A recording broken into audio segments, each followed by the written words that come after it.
Meeting रखी आपने वकीलों के साथ में कि किस प्रकार की मीटिंग थी, इसमें क्या डिसाइड किया गया है और क्या अर्जी था? देखिए, आज ओबीसी की मीटिंग हुई है और अधिवक्ताओं की वकीलों की मीटिंग थी। इस मीटिंग के अंदर हमने बड़ी ठोक के वकीलों ने यह बात कही है कि नगर निगम चुनाव के अंदर अगर ओबीसी की अति पिछड़ी जातियों की अगर भागीदारी नहीं होगी, सभी राजनीतिक पार्टियों का राजनीतिक बहिष्कार किया जाएगा। ये मैं नहीं कह रहा हूँ, इस बार के एडवोकेटों की मीटिंग थी, ओबीसी के वकीलों की मीटिंग थी और उस मीटिंग के अंदर यह प्रस्ताव भी पास किया गया है कि अब की बार 45 वार्ड बनाए गए हैं और जिसमें से 15 जो महिलाएं और शेड्यूल कास्ट जो दिया गया है, उसके बाद में 2 ओबीसी हैं। 2 ओबीसी में भी कौन लड़ते हैं, वो भी दूसरे ऊपर के लोग लड़ते हैं। लेकिन आज का जो फैसला था, ऐतिहासिक फैसला था और इस फैसले के साथ हम खड़े हैं। और इस फैसले की एक और मैं खास आपको खूबसूरती बताऊं कि ओबीसी के तमाम जो वकील थे, उन्होंने एक बात ये भी कही है कि हम लोग लगातार जितने भी 45 वार्ड हैं शेड्यूल कास्ट को छोड़ करके उनमें अपने प्रतिनिधि उतारेंगे, क्योंकि राजनीतिक पार्टियों को हम वोट देने के लिए पैदा नहीं हुए हैं।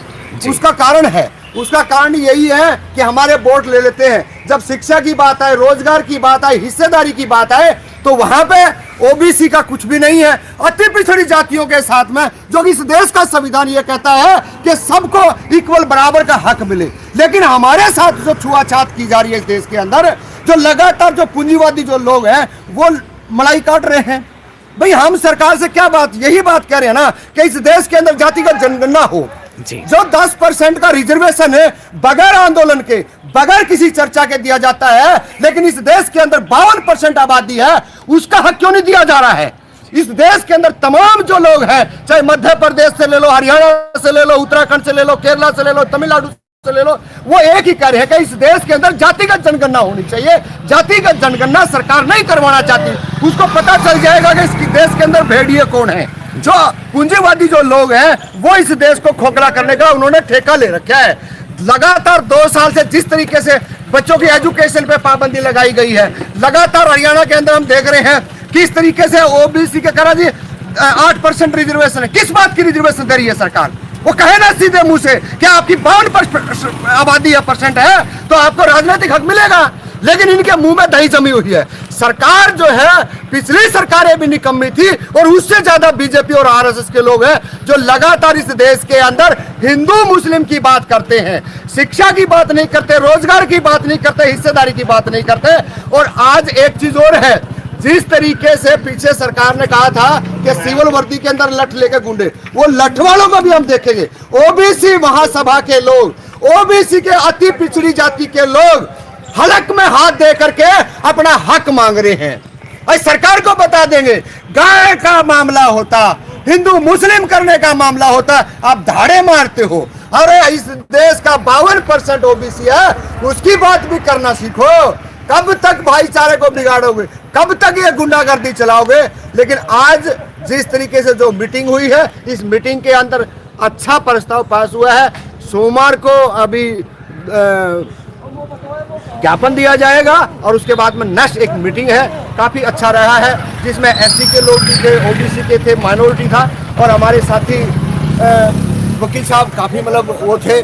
तो यही आगा आज का। और इसमें जी मैं कुछ चीजें और जानना चाहूंगा। जो जातिगत जनगणना है, क्या वो सरकार की समझ से परे है या कोई रणनीति है? देखिए, इस देश के अंदर सुअरों की गिनती होती है, कुत्तों की गिनती होती है, हिजड़ों की गिनती होती है, लेकिन एक ओबीसी समाज है जो उसकी गिनती नहीं होती है। तो यही समस्या है। सरकार को यह पता है कि अगर आपने ओबीसी की जातिगत जनगणना अगर हो जाती है तो इस देश के अंदर उनके पैर उखड़ना शुरू हो जाएंगे। और पैर उखाड़ने का मतलब एक ही है, वो ओबीसी समाज ही उखाड़ सकता है जो इस देश के अंदर वंचित है, शोषित है और राजनीतिक से उसको अछूत रखा गया है। जातिगत जनगणना बिल्कुल कराएंगे, क्योंकि जातिगत जनगणना में चाहे जितना मर्जी खून बहाई है सरकारें, लेकिन हम पीछे नहीं हटेंगे। हम लगातार इस देश की सरकारों को सचेत करते आए हैं, या तो आप होश में आ जाइए और अपने जो आरएसएस और बीजेपी के जो लोग हैं उनको समझा दीजिए। अब यूपी से भी आप जाने वाले हो, क्योंकि पूरे देश के अंदर एक बात आई अब की बार खुल के आई है, पूरे देश के लोगों ने देखा है। अगर इस देश का सबसे ताकतवर अगर कोई वर्ग है तो वो वर्ग है ओबीसी। और इस देश के लोगों को आज अब पता चलने लग गया है, इन सरकारों को इस बात का पता लगने लग गया है कि अब ओबीसी समाज जग चुका है, अपने हिस्सेदारी लेकर। जी सर, ओबीसी पर ही एक छोटा सा सवाल करूंगा।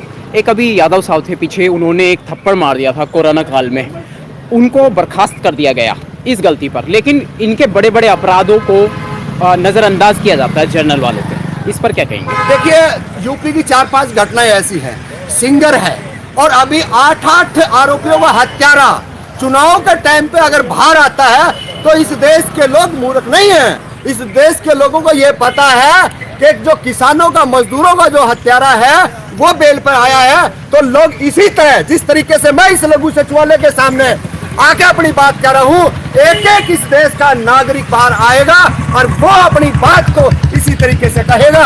हमने सरकार के गुलाम नहीं है, हम सरकार बनाने वाले लोग हैं। अब उनको इसी तरीके से लताड़ने का काम करें, अन्यथा ये नहीं है कि हम गिड़गड़ाएंगे।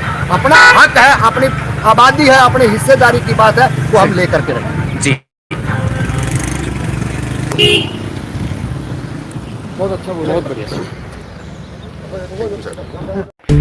आप देख रहे हैं एंटी क्राइम न्यूज चैनल। बहुजन क्रांतिकारी योद्धा रामफल जांगड़ा जी आपको ओबीसी समाज को लेकर चिंतित दिखाई दे रहे हैं। साथ ही वकीलों के साथ मीटिंग करी है फरीदाबाद में, गौर से सुनिएगा क्या फरमाया उन्होंने राजनीतिक हिस्सेदारी में।